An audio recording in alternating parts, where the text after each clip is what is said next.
Good morning all. आज की class में डियर स्टूडेंट्स हम लोग स्टडी करेंगे दो सदिशों का योगफल का परिमाण एवं दिशा बाय ट्रायंगल ला। तो आइए चलते हैं यहाँ पर dear students, active ball concentrate. देखिए आज की क्लास में हम लोग जानना शुरू करते हैं यहाँ पर ट्रायंगल ला से दो वेक्टर्स का एडिशन कैलकुलेट करना ज्यामितीय रूप में। ध्यान से मान लिया जाए यहाँ पर क्या कि दो सदिश दिया हुआ है। पहला सदिश हो गया हम लोग का ए वेक्टर और दूसरा सदिश हो गया हम लोग का बी वेक्टर।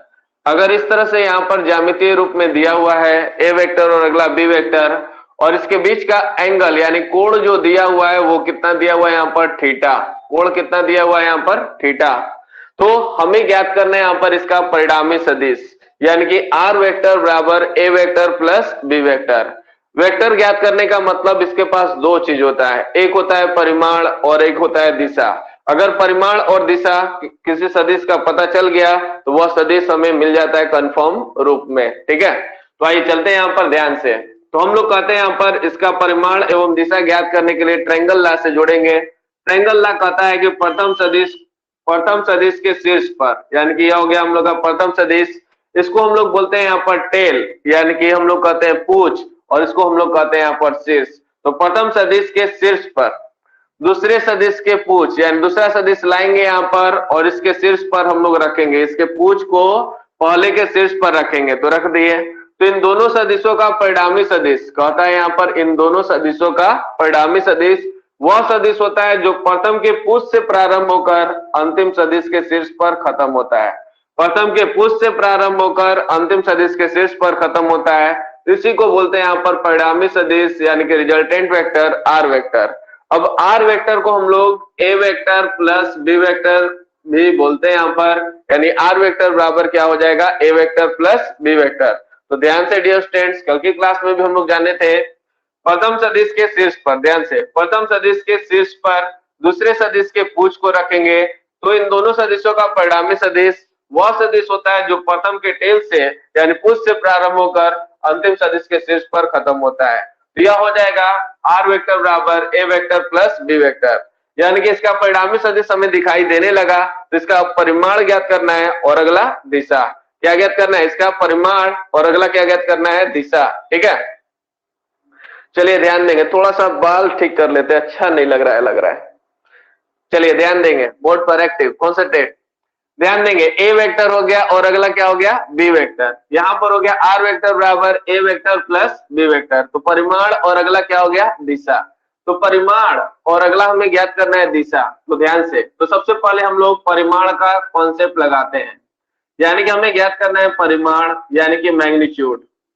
ठीक है, तो हम लोग मैग्नीट्यूड का कॉन्सेप्ट लगाएंगे, मैग्नीट्यूड का कॉन्सेप्ट लगाएंगे। ध्यान से देखिए, तो मैग्नीट्यूड ज्ञात करने के लिए हम लोग क्या करेंगे यहाँ पर, ध्यान से धीरे से इस सदिश को डॉटेड लाइन से बनाएंगे, यानी कि अभी यह एक अनिर्धारित त्रिभुज के रूप में है जिसके बारे में कुछ बढ़िया सा कॉन्सेप्ट नहीं बन रहा है।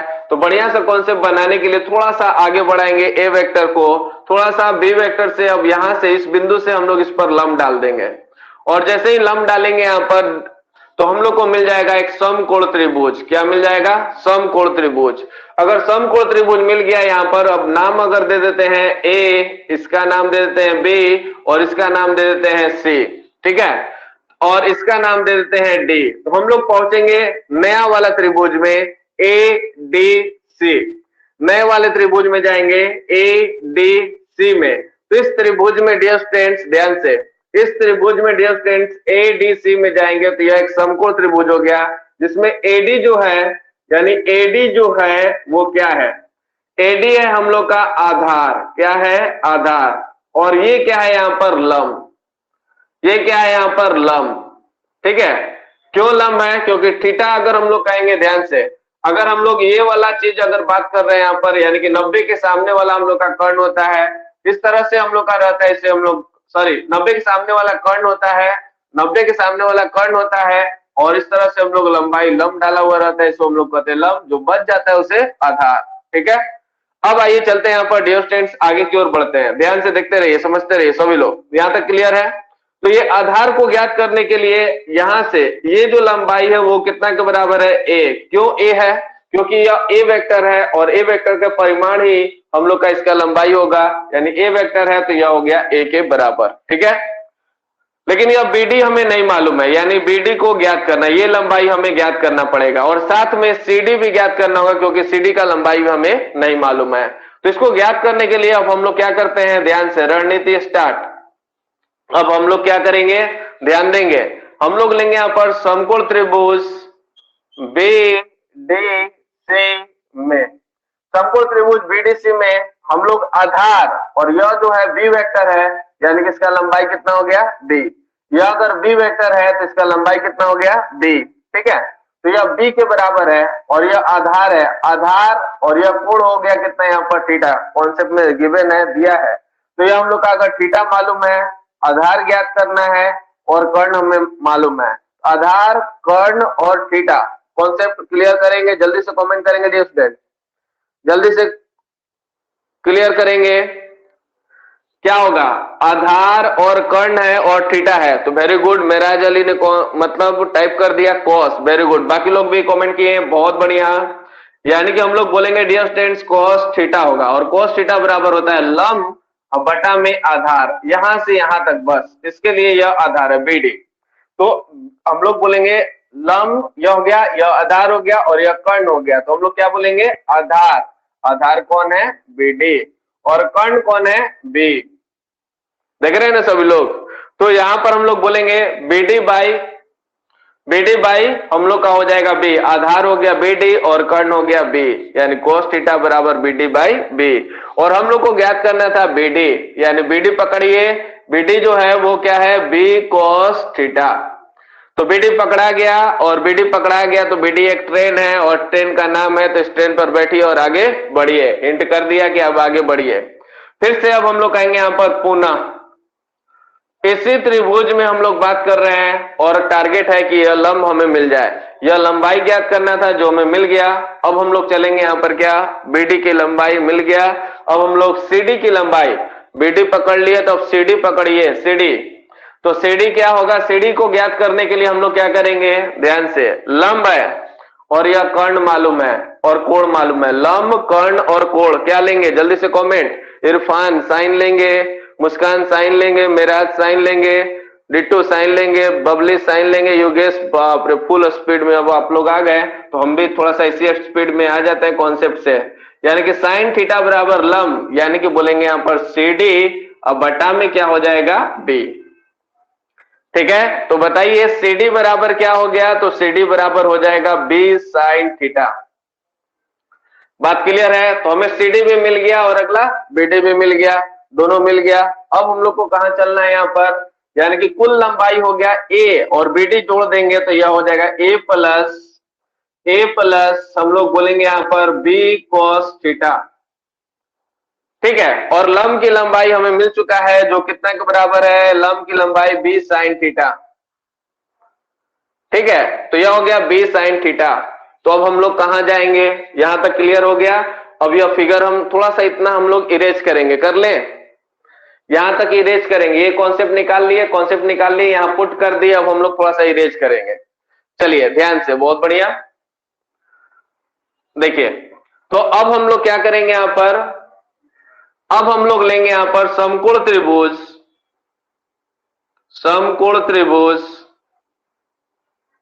ठीक है, समकोण त्रिभुज ADC में, ठीक है।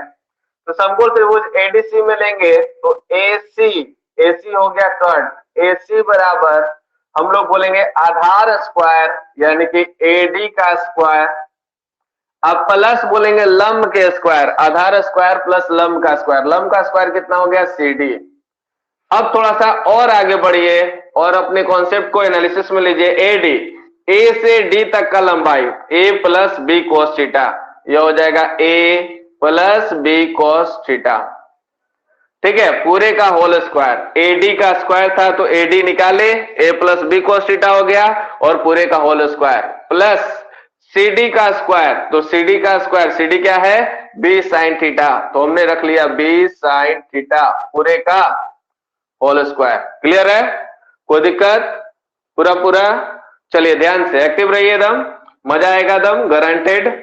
देखिए A plus B cos theta का होल स्क्वायर क्या हो जाएगा, ध्यान से, ए स्क्वायर करेंगे ए प्लस बी का whole square, a square plus बोलेंगे b square cos square theta, अब प्लस बोलेंगे 2ab, तो 2ab कोस थीटा हो जाएगा। ठीक है, अब देखिए ध्यान से, यहां पर यह बी साइन थीटा जो है इसको यहां पर लिख लेते हैं बी स्क्वायर, साइन थीटा का स्क्वायर करेंगे तो साइन स्क्वायर थीटा हो जाएगा। ये ऐसे इसलिए लिखे हैं ताकि अगला स्टेप आपके दिमाग में क्लियर रहे। ठीक है, कोई दिक्कत दिख रहा है सभी लोगों को?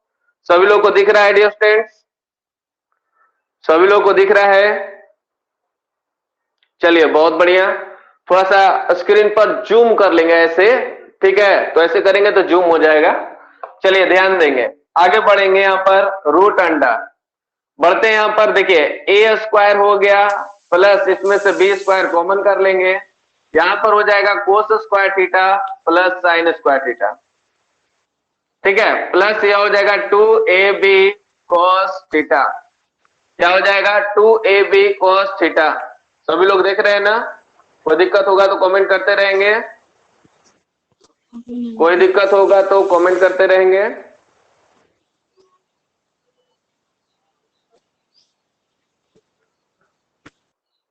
देखिए बढ़ते हैं हम लोग आगे की ओर। यहां से देखिए a square plus B square cos square theta plus sine square theta, comment करेंगे cos square theta plus sine square theta का मान क्या होता है? कमेंट करेंगे, कमेंट करेंगे। यस वेरी गुड, 1 1 1 सभी लोगों ने बोला, वेरी गुड, सभी लोगों ने बोला एकदम सही। यानी कि इस स्थिति में हम लोग बोलेंगे यह हो जाएगा a square plus B square into 1 और फिर हो जाएगा 2ab cos थीटा। यानी कि हम लोग बोल सकते हैं डियर स्टूडेंट्स, अतः क्या बोलेंगे यहां पर आर वेक्टर या mod of A vector plus B vector बराबर रूट अंडर, दिख रहा है सभी लोगों को? क्या बोलेंगे? Root under a square plus B square plus 2ab cos theta. यानी कि हम लोग बोलेंगे पहला हो गया ए और दूसरा हो गया बी, यानी कि यह हो गया अगल और यह हो गया बगल, तो हम लोग बोलेंगे रूट अंडर अगल के स्क्वायर प्लस बगल के स्क्वायर प्लस 2 अगल गुने बगल गुने cos थीटा। क्लियर है? कोई दिक्कत? यानी कि a square plus B square plus 2ab cos theta के बराबर होगा। समझ में आया सभी लोगों को? तो यह है mod of A vector plus B vector, mod of A vector plus B vector. तो फॉर्मूला याद रखेंगे डियर स्टूडेंट्स? समझ में आया? कमेंट जारी रखेंगे। Okay very good. चलिए तो हम लोग चलते हैं यहां पर आगे की ओर डियर स्टूडेंट्स, चलते हम लोग मैग्नीट्यूड निकाल लिए, अब हम लोग परिमाण के साथ साथ अब दिशा भी ज्ञात करेंगे। क्या ज्ञात करेंगे? दिशा। अब देखिए ध्यान देकर कॉन्सेंट्रेट, दिशा बताने का कॉन्सेप्ट जो है वो क्या है? जैसे हम लोग बोलते हैं डायरेक्शन कैसे बोलेंगे यहां पर? कॉन्सेंट्रेट। तो डायरेक्शन अगर हमें बोलना है यानी कि दिशा के बारे में हमें बोलना है तो दिशा के बारे में कैसे बोलेंगे? ध्यान से, दिशा यहाँ पर कोई लड़की नहीं है। आप लोग सोच रहे दिशा के बारे में कैसे बोलेंगे, तो दिशा यहाँ पर डायरेक्शन है, डायरेक्शन। तो डायरेक्शन कैसे बोलेंगे? जैसे हम लोग बोलते हैं यहाँ पर, जैसे कोई कोचिंग के बारे में बताना है, मान लिया जाए किसी कोचिंग के बारे में बताना है, जैसे अपने ही कोचिंग के बारे में अगर हम लोग बात करते हैं तो कैसे बोलेंगे? यहाँ पर बस स्टैंड से अगर आप लोग आ रहे हैं तो बस स्टैंड पर आकर रुक गए हैं, तो बस स्टैंड पर आकर रुक गए हैं तो हम लोग बोलेंगे वैसा चीज बोलेंगे जो पहले से आप जानते हो। यानी कि आपको बताया जाएगा कि ओवर ब्रिज पकड़िए और राइट साइड वाले गली में उतर जाइए। ओवर ब्रिज पकड़िए यानी पहला रेफरेंस क्या हो गया? ओवर ब्रिज, और राइट साइड वाले गली में उतर जाइए। तो आप धीरे धीरे उस इंस्टीट्यूट तक पहुंच जाएंगे जिस इंस्टीट्यूट में आपको पहुंचना है। मतलब समझ रहे हैं आप लोग? चलिए तो अब हम लोग बात करना शुरू करते हैं यहाँ पर डियर स्टूडेंट्स, कॉन्सेंट्रेट। यानी कि परिमाण निकल चुका है, ये डन हो गया। अब हम लोग डायरेक्शन के बारे में बोलेंगे। तो डायरेक्शन मतलब होता है दिशा, और दिशा यहाँ पर कोई लड़की नहीं है, दिशा यहाँ पर कॉन्सेप्ट है और वो कॉन्सेप्ट है आर वेक्टर का। ठीक है, तो ध्यान से समझेंगे, कॉन्सेंट्रेट। तो ए वेक्टर का अगर हमें दिशा निकालना है यहाँ पर ध्यान से, तो ए वेक्टर का नहीं आर वेक्टर का दिशा निकालना है, तो इसमें हमें कौन मालूम है? ए वेक्टर मालूम है, और कौन मालूम है? बी वेक्टर मालूम है। ए वेक्टर मालूम है, बी वेक्टर मालूम है, यानी कि हम लोग बोलेंगे ए वेक्टर मालूम है और बी वेक्टर मालूम है। तो मैंने आपको क्या एग्जांपल दिया कि उसके सापेक्ष में बोलना है जो आपको मालूम है। कौन किसके सापेक्ष में बोलेंगे? ए वेक्टर के सापेक्ष में बोल सकते हैं या बी वेक्टर के सापेक्ष में डायरेक्शन बता सकते हैं। तो हम लोग बोलेंगे ए वेक्टर के सापेक्ष में, मान लेते हैं यहाँ पर यह अल्फा कोण बना रहा है, तो डायरेक्शन इसका बोलेंगे यहाँ पर क्या होगा? अल्फा। ध्यान से, अल्फा घड़ी के अल्फा डिग्री घड़ी के विपरीत दिशा में घड़ी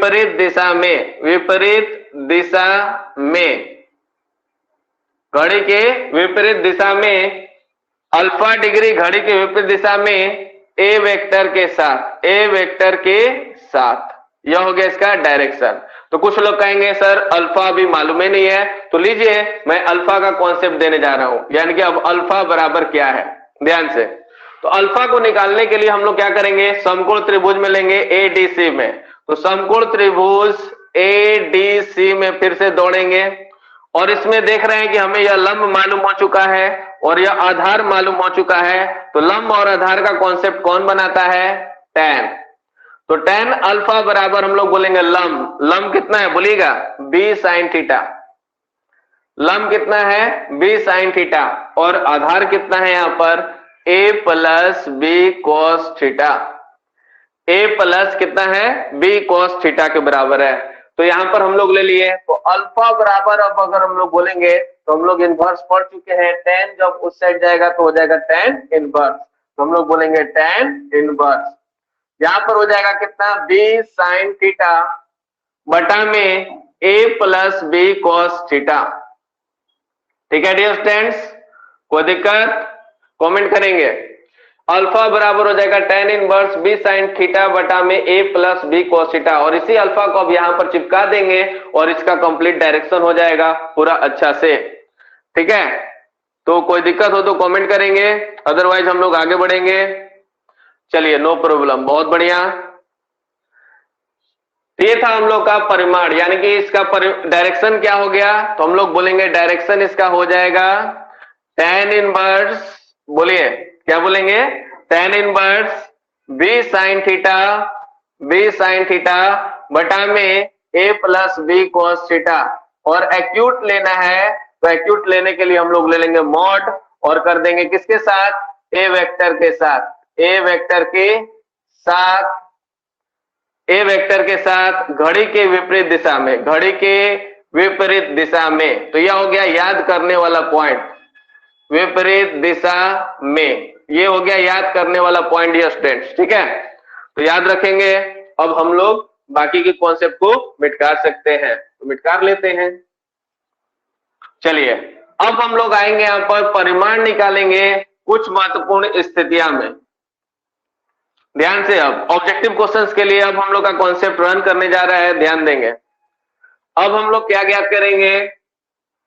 ए वेक्टर प्लस बी वेक्टर का मॉड कुछ महत्वपूर्ण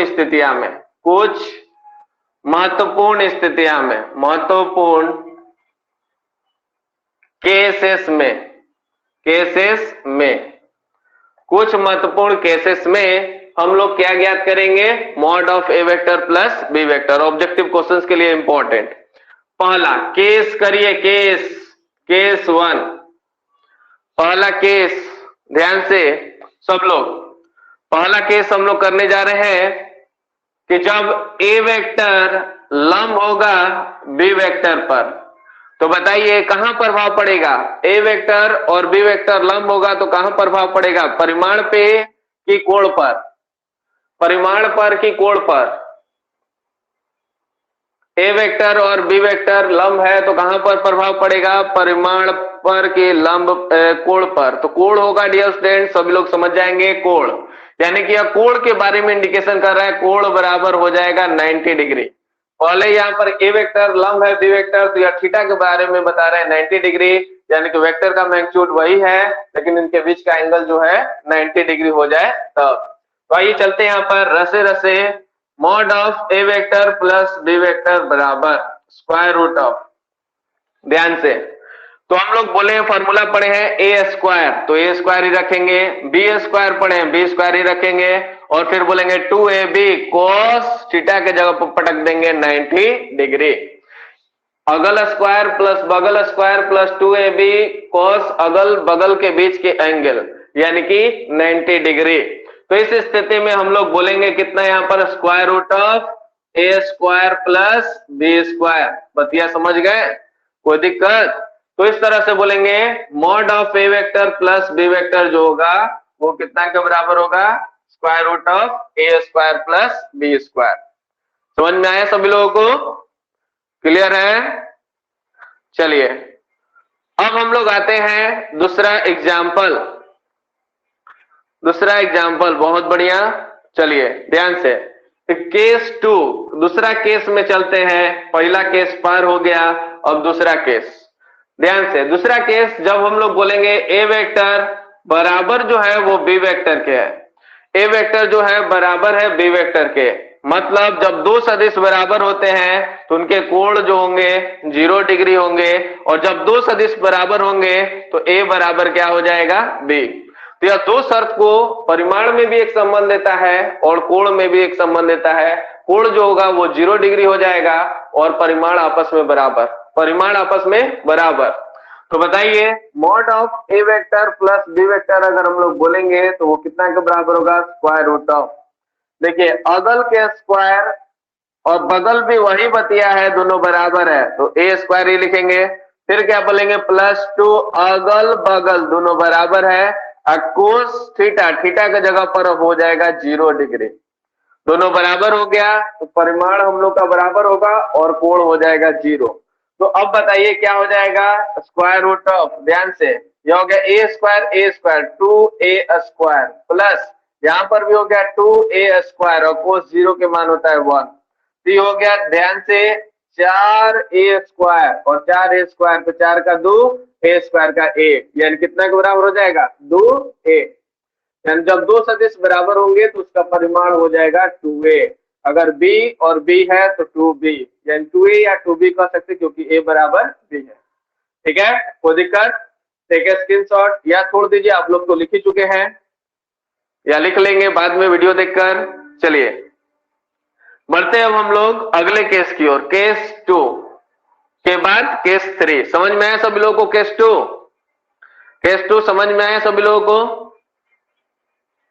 चलिए बहुत बढ़िया, बढ़ते हैं अब हम लोग केस 3। हम लोग चलेंगे डियर स्टूडेंट्स केस 3 में। केस 3 क्या है, ध्यान से, केस 3 में हम लोग समझेंगे जब ए वेक्टर एवं बी वेक्टर समदिश सदिश हो, समदिश समदिश सदिश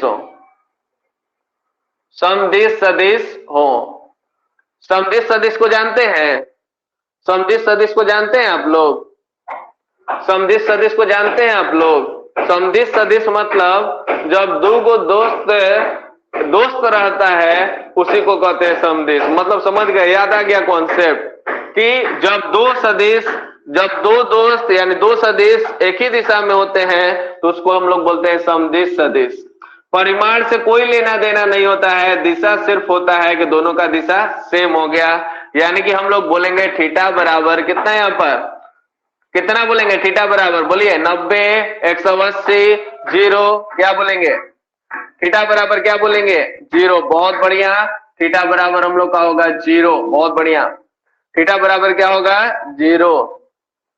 चलिए तो थीटा बराबर हो गया 0, यानी कि इस स्थिति में बोलेंगे mod of A vector plus B vector बराबर स्क्वायर रूट ऑफ ए, अगल स्क्वायर पे कोई प्रभाव नहीं, बगल स्क्वायर पे भी कोई प्रभाव नहीं, यह हो जाएगा 2ab cos अगल बगल के कोण पे प्रभाव है वो है 0, तो cos 0 का मान होता है 1, यानी कि स्क्वायर रूट ऑफ हो जाएगा अगल स्क्वायर प्लस बगल स्क्वायर प्लस 2ab, cos 0 का मान हो गया 1। ठीक है, तो यह हो गया a square plus B square plus 2ab। तो ये बचपन वाला फॉर्मूला है, इसमें तो कोई भुलाने वाला जरूरत नहीं है।